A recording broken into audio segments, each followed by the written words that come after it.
వైఎస్ఆర్సీపీ మాజీ deputy CM Alla Nani టీడీపీలో చేరబోతున్నారనే ప్రచారం జరుగుతోంది. ఇవాళ సచివాలయంలో జరిగే మంత్రివర్గ సమావేశం అనంతరం ముఖ్యమంత్రి చంద్రబాబు సమక్షంలో ఆళ్ల నాని టీడీపీలో చేరబోతున్నట్లు తెలుస్తోంది.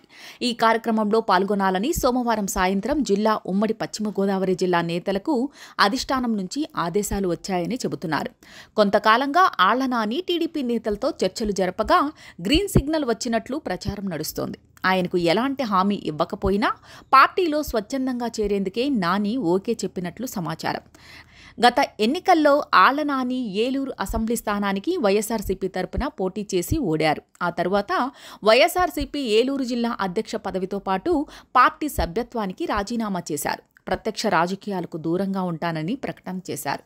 ఆ తర్వాత ఆయన జనసేన పార్టీలో చేరబోతున్నట్లు ప్రచారం జరిగింది. చివరకు తెలుగుదేశం పార్టీలో చేరబోతున్నట్లుగా తెలుస్తోంది. ఆళ్ల నానికి అత్యంత సన్నిహితుడు విజయనగరం జిల్లాకు చెందిన ఓ నేత టీడీపీ నేత అధిష్టానంలో చర్చించి తర్వాత గ్రీన్ సిగ్నల్ ఇచ్చినట్లు సమాచారం. ఆళ్ల నాని 3 సార్లు ఎమ్మెల్యేగా, మంత్రిగా పనిచేశారు.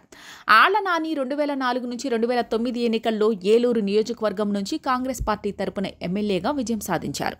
ఆళ్ల నాని కాంగ్రెస్ పార్టీలో ఎమ్మెల్యే పదవికి రాజీనామా చేసి వైఎస్ఆర్సీపీ ఆవిర్భావ సమయంలో పార్టీలో చేరారు. నాని కాపు సామాజిక వర్గానికి చెందిన నేత కావడంతో ఆయనకు స్థానికంగా ప్రాధాన్యత ఇచ్చారు. 2014 ఎన్నికల్లో ఏలూరు నుంచి వైఎస్ఆర్సీపీ తరపున పోటీ చేసి ఓడిపోయారు.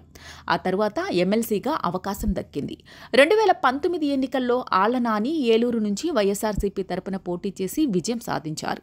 ఆ తర్వాత జగన్ కేబినెట్లో డిప్యూటీ సీఎంగా 2.5 ఏళ్ల పాటు పనిచేశారు. ఆ తర్వాత ఎమ్మెల్యేగా కొనసాగారు. 2024 ఎన్నికల్లో వైఎస్ఆర్సీపీకి తరపున ఏలూరు నుంచి పోటీ చేసి ఓడిపోయారు. ఆ తర్వాత వైఎస్ఆర్సీపీకి రాజీనామా చేశారు.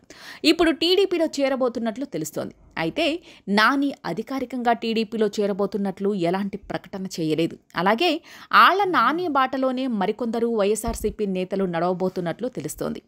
ఉమ్మడి పశ్చిమ గోదావరి జిల్లాకు చెందిన పలువురు వైఎస్ఆర్సీపీ నేతలు టీడీపీలో చేరబోతున్నట్లు సమాచారం. ఓ మాజీ మంత్రి, మరో మాజీ ఎమ్మెల్యే కూడా వైఎస్ఆర్సీపీని వీడబోతున్నట్లు తెలుస్తోంది.